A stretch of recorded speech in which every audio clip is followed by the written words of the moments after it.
আসসালামু আলাইকুম। চলে আসলাম বেবিদের যাদের বাচ্চাদের ওজন বাড়তেছে না তারা কী করবেন, বাসায় 6 মাস পূর্ণ হয়ে গেলে স্ট্রেলাক্স বাসায় তৈরি করবেন। তো স্ট্রেলাক্স করার জন্য বাসায় প্রথমে লাগবে, এটা হলো পোলাওয়ার চাউল। তো পোলাওয়ার চাউল দেওয়ার পরে এই যে এটা হলো সিদ্ধ চাউল, বাসায় যে সিদ্ধ চাউল আর কি। তারপরে দিবেন মসুর ডাল, কাজু বাদাম, ভুট্টা। তারপরে এই যে এটা হলো বুটের ডাল, অল্প বুটের ডাল দিবেন। তারপরে দিবেন মুগ ডাল, এই যে মুগ ডাল। তারপরে দিবেন এই যে আমরা যে বাদামগুলো খাই আর কি, সে কাঁচা বাদাম, এটা হলো কাঠবাদাম।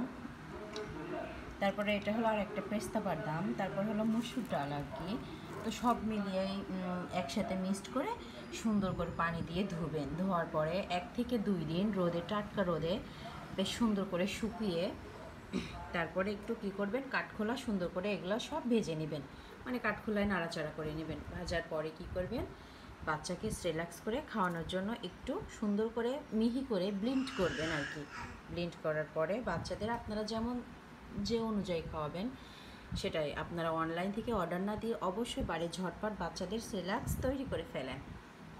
দেখছেন, আমিও বাচ্চাকে রিল্যাক্স খাওয়াবো বলে, বাসায় তৈরি করবো বলে জাস্ট আপনাদেরকে শেয়ার করলাম। তো আপনারা সবাই এই রিল্যাক্সটা বাসায় তৈরি করে দিবেন। ওকে, আল্লাহ হাফেজ। আমার ভিডিওতে অবশ্যই সাবস্ক্রাইব করে দিবেন। ওকে, ধন্যবাদ বন্ধুদের সবাইকে।